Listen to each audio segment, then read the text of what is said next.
It's really good to be here and good to, so good that we have this Operation Warrior Wellness. The soldiers are truly suffering. This thing of transcendental meditation, so many benefits from this meditation, but for sure it is a stress buster, traumatic stress buster. And when these soldiers get this simple, effortless technique, they're going to get their lives back again. So the whole idea is to get this to the soldiers who are suffering and turn their lives around.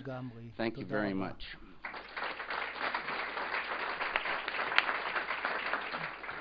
Transcendental meditation is a systematic scientific program. It's an evidence-based approach to this very serious problem. It is the most extensively researched program to provide deep relaxation and physiological rest deeper than sleep. The acute stress that can occur during combat and that can lead to PTSD can take the mind and put it in a state of constant aggravation and excess activation, which leads to the symptoms of PTSD.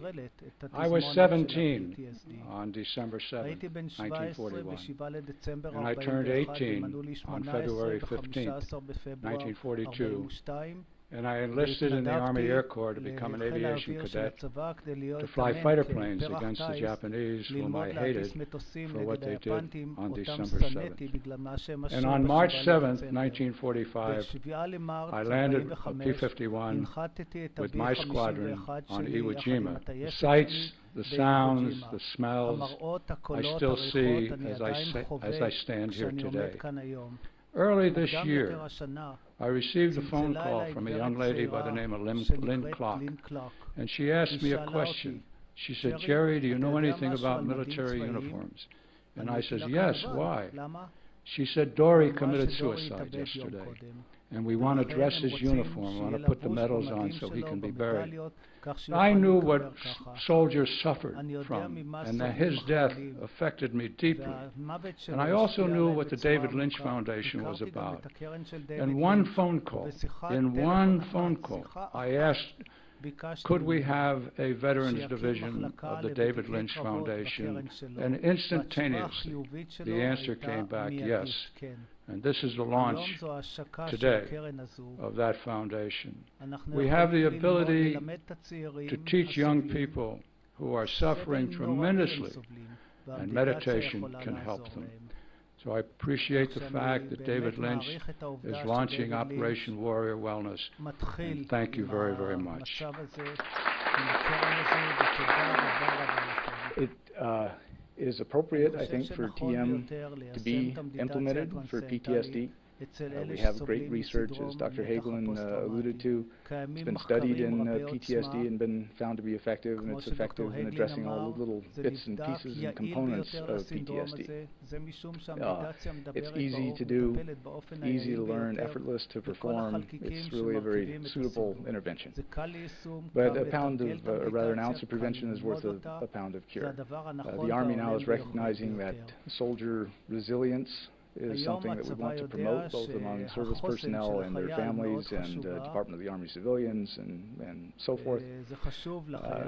TM is an appropriate intervention for that. Just about any psychological outcome that has been evaluated, whether it's moral maturity or development of ego strength or self-actualization or anxiety reduction, increased nervous system stability, just about everything improves with TM, and that's in good, healthy, normal people. So this is the population that we're looking to address. TM, as we know, is an ancient practice that has been very cleverly adapted so that we can do it every day, twice a day in our modern lives without much stress at all, and in fact very enjoyably so. But there have been now 50 years of research in this technique, and the results are astonishing. And I should say that I'm not a TM insider. I've been in many worlds of research, pharmacological, therapeutic and various kinds, and I came to this really in recent years. But as I delved into the research, I came to scoff and remained to pray, you could say. I was immediately intrigued and fascinated at the excellence of the science and the large number of peer-reviewed publications.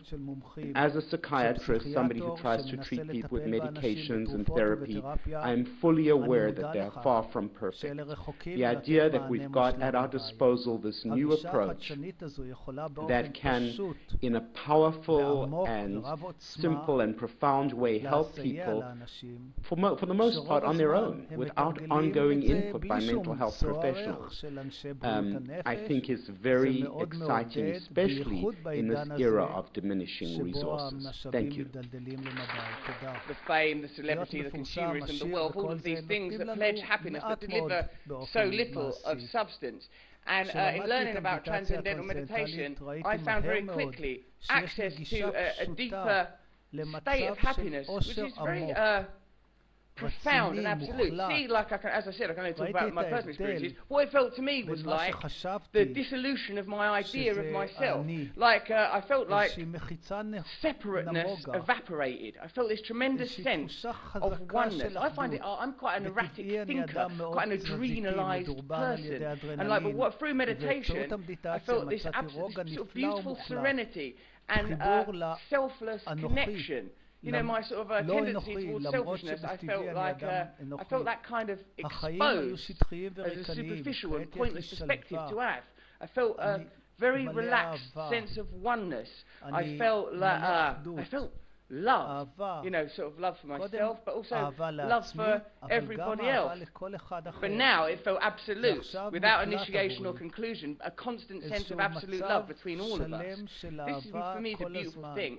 I'm particularly happy to learn that it is applicable to people that have endured such phenomenal and extreme experience as some of the military speakers that we've heard today. And if there's anything we can do to assist people, if there is any technique that can make their suffering temporarily or permanently alleviate, then this is something we have to research and learn more about. So I'm very, very grateful to be involved. I'm very grateful to you, David, and to you, Bob, and everyone who has spoken today, and to all of you for attending. Thank you very much. Cheers. If we're able to teach every one of our children the opportunity to come together and create a oneness in meditation, what an opportunity this is for the world. And with all of you being able to present that message through the world, one voice, one care, one compassion, we will solve the problems that we face today. Thank you.